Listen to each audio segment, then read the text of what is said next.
Court के चक्कर लगाते लगाते लोग सालों गुजार देते हैं, लेकिन क्या कोई ऐसा लीगल सिस्टम है जहां डिस्प्यूट एक दिन में भी सेटल हो सकता?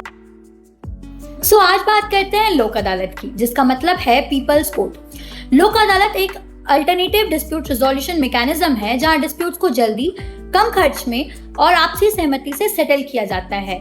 इसका legal basis the legal services authorities act 1987 में प्रोवाइडेड है, जो कि लोक अदालत की ऑर्गेनाइजेशन, जुरिसडिक्शंस, पावर और अवार्ड से संबंधित प्रोविजंस बताते हैं। लोक अदालत के मेनली 3 टाइप्स होते हैं।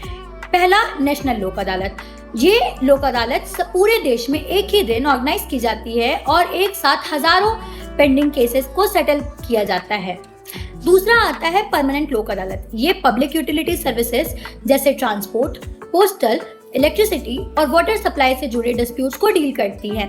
इसका प्रोविजन सेक्शन 22B में दिया गया है। अब बात करते हैं रेगुलर लोक अदालत की। इसको ऑर्गेनाइज नेशनल, स्टेट और डिस्ट्रिक्ट लीगल सर्विसेज अथॉरिटीज समय समय पर करती है ताकि pending cases, pre litigation disputes का सेटलमेंट हो सके।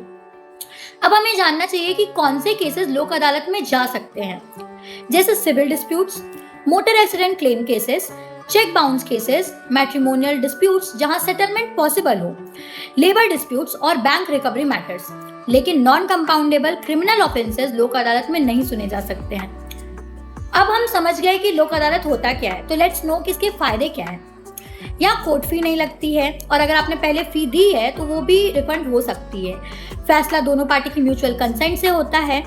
लोक अदालत का अवार्ड सिविल कोर्ट की डिग्री के बराबर होता है और इस अवार्ड के खिलाफ अपील नहीं होती, क्योंकि ये दोनों पार्टी की आपसी सहमति से होती है। इसीलिए अगर किसी डिस्प्यूट्स में कॉम्प्रोमाइज की गुंजाइश हो तो लोक अदालत एक फास्ट, अफोर्डेबल और इफेक्टिव लीगल रेमेडी है। ऐसे ही सिंपल लीगल अवेयरनेस वीडियोस के लिए फॉलो जरूर करें। Thank you.